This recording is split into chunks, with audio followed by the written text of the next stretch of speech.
Eu gostaria de fazer uma pergunta. E se tudo que te ensinaram sobre ser bom é praticamente uma mentira? E uma mentira muitas vezes bem elaborada. Mas e se a moralidade ela não for uma virtude, mas sim uma maneira de te controlar e subjugar a sua vontade? Se vocês quiserem saber sobre o tema de hoje, fique conosco após o sinal da vinheta.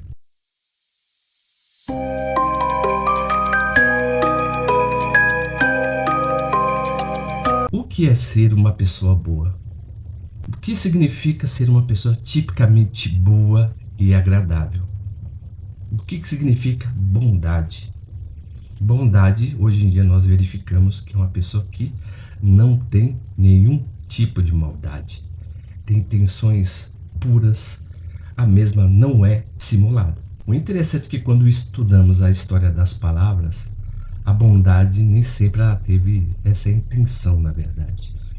Porque a palavra bondade ela vem do latim bonus, que significa bonificação, ao contrário de mal. E muitas vezes as pessoas interpretam Nietzsche, né, erroneamente ao elaborar a sua filosofia. Porque quando eu falo bom, né, ou seja, eu manifesto uma bondade, mas essa bondade, segundo a filosofia de Nietzsche, é uma espécie de excelência. E essa excelência gera reconhecimento, gera fruto, porque essa pessoa é excelente naquilo o que faz. Ao contrário do mal que o Nietzsche falava, seria de uma pessoa que era totalmente ressentida. Ou seja, como uma pessoa não é um bom profissional, por exemplo, um bom guerreiro, um bom profissional, um bom serralheiro, ou um bom professor, essa pessoa vai ter, por exemplo, certas ressalvas a falar do outro, porque sempre vai falar mal, porque o bom, ele se destaca pelo fato de ser bom. O interessante é que quando Nietzsche ele critica esse conceito de bondade, ele está fazendo uma crítica muito grande à filosofia de Sócrates, tá? E de Platão, e também do cristianismo, que absorveu a ideia do platonismo. O interessante é que Nietzsche, quando ele ataca Sócrates, né, ele fala praticamente da decadência, de que a razão, na verdade, o pensamento é uma forma de ídolo. Por quê? Sócrates, pelo que vemos em sua biografia, ele praticamente era uma pessoa, por exemplo, que era estritamente melancólica, né? Ou seja, ele pensava muito sobre a vida, sobre a Grécia antiga, né? Sobre a Grécia nos seus tempos. E ele mesmo falava que a vida não é boa, né? Ou seja, que a vida não traz benefício. Então, com isso, ele está pensando que a vida não tem que ser vivida, a vida tem que ser pensada e analisada. Com isso, Sócrates, ele, por exemplo, ele coloca a ideia sobre a vida superior à vida. É o mundo das ideias, é o mundo dos pensamentos que tem mais valor do que a própria vida.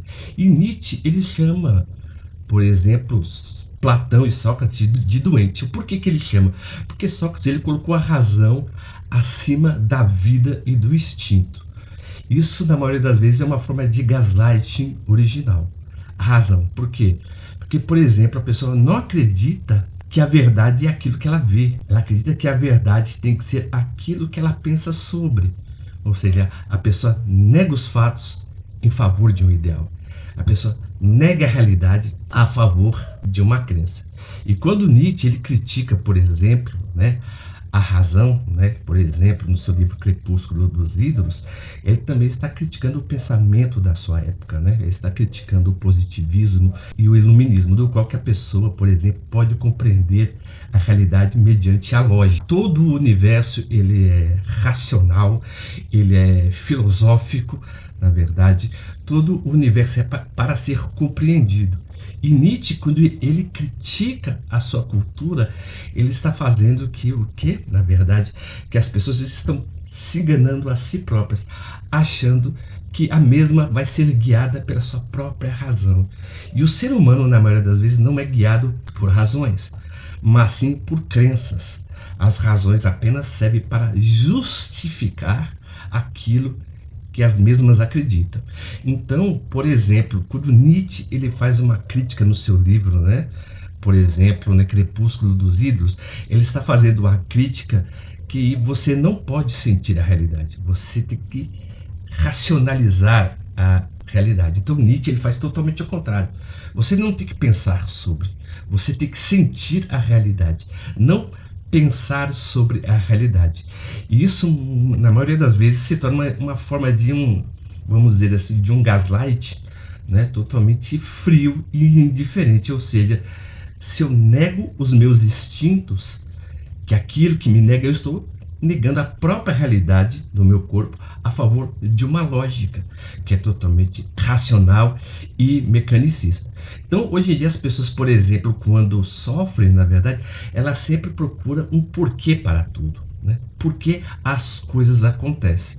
E isso acontece no nosso inconsciente mediante a influência do iluminismo. Então, você vê que pelo fato de nós não aceitarmos a realidade como é, nós tentamos racionalizar o porquê passamos por um determinado tipo de problema. Então, a filosofia, por exemplo, iluminista, né, o pensamento positivista, fez a vida ser muito mais mecânica. E com isso, a pessoa gera uma espécie de gaslight consigo mesma. Porque a pessoa sempre pensa, o que eu estou fazendo de errado? Então, Nietzsche, ele critica a razão por causa desse aspecto. Porque na sua visão, a razão ela é uma espécie de doença, porque faz você negar a verdade dos seus instintos. Porque na maioria das vezes o ser humano ele não é guiado pela razão, mas sim pela emoção. E a razão é usada na maioria das vezes para justificar as suas emoções. O interessante é que quando Nietzsche trabalha no seu livro, na sua obra, né, Crepúsculo dos Ídolos, o que ele fala? Sobre a ponerologia da moral, que é praticamente a vingança dos fracos. Mas antes de continuar com o tema de hoje, se o nosso tema é totalmente relevante para vocês e se eles fazem algum sentido, por gentileza se inscrevam no nosso canal, aperta o botão das notificações e dê um joinha. Nós publicamos nossos vídeos todas segundas, quartas e sextas às 20 horas. E eu peço a ajuda de vocês, que o nosso canal é muito pequeno ainda, sabe? Então estamos lutando, vamos dizer assim, que nós dependemos muito, tá? Da sua ajuda, da ajuda de todas as pessoas que, se estiverem gostando do vídeo, se eles estiverem dando sentido, vocês dão um like. Mas como eu não quero me delongar muito, eu quero falar sobre um aspecto muito interessante, que é a vingança dos fracos. É um aspecto de ponerologia. O que é ponerologia? Ponero significa o mal, logia o estudo do mal. Isso muitas vezes está no cerne da filosofia de Nietzsche. Porque Nietzsche, ele questiona que a moralidade cristã é uma revolta de escravos, ou seja, os fracos são incapazes de vencer os fortes. Porque Nietzsche ele pensa da seguinte maneira: uma pessoa que é totalmente forte, quando encontra outra pessoa que é mais forte do que ela, a pessoa pensa, eu tenho que melhorar, eu tenho que ser melhor. Então, você vê que a cada adversidade que uma pessoa tem, ela olha para si e ela usa a adversidade como uma forma de um crescimento. Agora, ao contrário dos ressentidos, que Nietzsche critica em sua obra, que o cristianismo, ele postergou, por exemplo, a falta de energia da pessoa, ou a vontade de vencer, ao futuro. Ou seja, por exemplo, como eu não sou melhor do que uma pessoa que sabe mais do que eu vou criar, na verdade, uma espécie de um ressentimento, acreditando que eu vou ser melhor do que aquela pessoa algum dia. E qual seria esse dia? Não acontece na realidade, mas acontece na mente da pessoa que tem um transtorno de personalidade, né? Ou então uma visão muito pequena de si. A pessoa acha que é melhor do que o outro e que o outro não merece aquilo porque ela conquistou.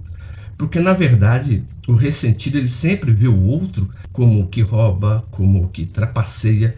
Ele não vê, por exemplo, moralidade na pessoa que conquistou. Ele não vê que a pessoa lutou para conquistar, sabe, algum trabalho na vida, ou na escola, ou nos relacionamentos. Ele sempre vai acreditar, o ressentido, que as pessoas são compráveis, menos ele. Então, na verdade, o ressentimento ele praticamente cria uma espécie de valor que transforma a fraqueza em virtude. Por exemplo, se eu, será que eu posso me vingar de alguém que me machuca? Se eu me vingar, é algo totalmente errado, tá? Por exemplo, então, se eu não posso, por exemplo, ter riqueza, é porque a riqueza é má. Não porque eu me esforcei para ir atrás da riqueza. Não porque eu me esforcei para ser vingativo. Não é caso disso. Porque a pessoa, quando ela é totalmente ferida e ela é reativa, ela não age por vingança, ela age por instinto. E a pessoa que é totalmente vingativa, na maioria das vezes, ela remoe aquilo que ela irá fazer, mas nunca irá fazer. Então é por isso que o ressentido, o invejoso, ele sempre deseja o mal para o outro. Mas aquela espécie de você pegar um carvão quente achando que vai queimar o outro. Você apenas está queimando a si mesmo. Então, na maioria das vezes, as pessoas aceitam essa espécie de submissão. Ora, se a vida não é boa, então vai chegar um dia que a minha vida será boa, tá?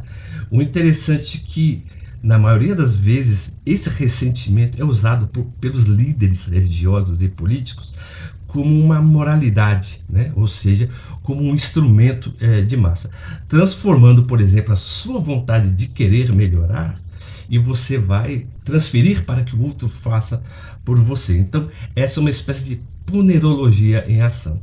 Uma massa de pessoas que são ressentidas, pessoas que são moralmente fracas, vamos dizer assim, elas sempre procuram alguém para lutar por elas, tá? Ou seja, as mesmas escolhem um representante, porque elas não querem ser dono da própria história.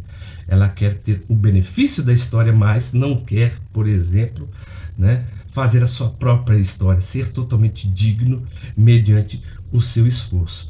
Então, os líderes religiosos, sendo políticos ou religiosos, ele vai usar, né, essa espécie de controle. Olha, eu represento o pobre, eu represento o trabalhador. Então você vê que eles se utilizam do ressentimento como uma forma de controle de massas, que é o próximo aspecto que eu vou falar com vocês. Porque o ídolo verdadeiro que o mundo cria é uma forma de gaslighting espiritual. Porque o interessante é que o golpe final do ídolo é sempre a invenção de um outro mundo, seja um mundo metafísico ou seja um mundo ideal.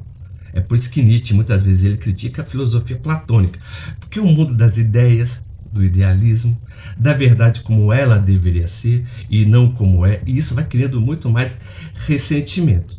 Por que que as pessoas adoram o ídolo, adoram o ideal como um ídolo? Porque o mundo, na verdade, as pessoas odeiam o mundo como é. Pelo fato, como as pessoas não aceitam o mundo como é, elas se prendem ao ideal como o mundo deveria ser. E com isso, os líderes religiosos, os líderes políticos abusam da fé dessas pessoas.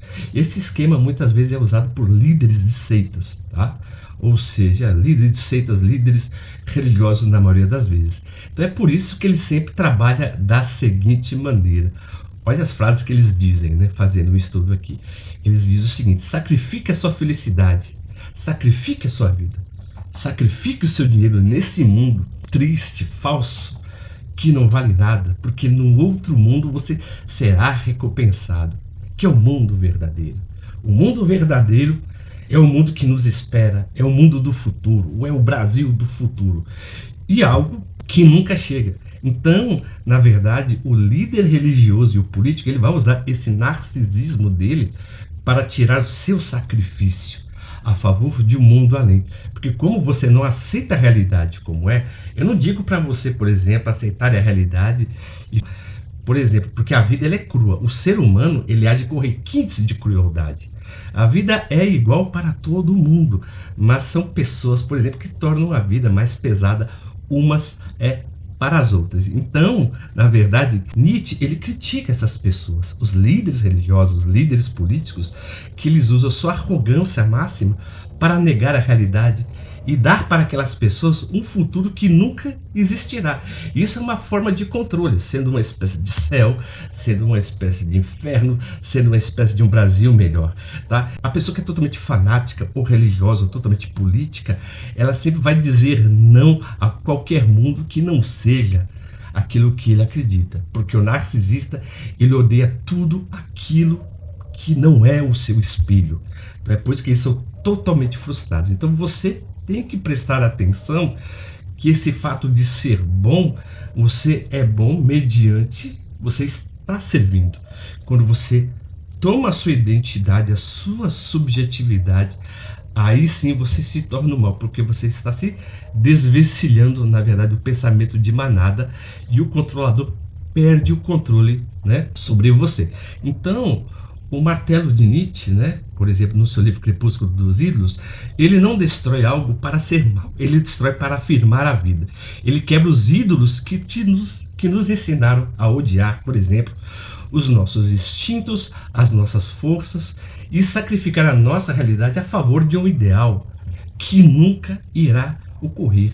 Porque Nietzsche ele mesmo fala que procurou grandes homens, mas somente encontrou o macaco dos seus ideais. Então, qual o líder, por exemplo, que você segue, que ensina você que você sempre tem que perdoar as outras pessoas, ou ser submisso para te manter preso no abuso?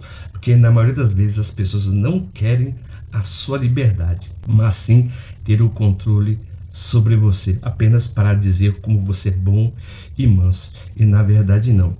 O que significa que você somente é fácil de ser manipulado.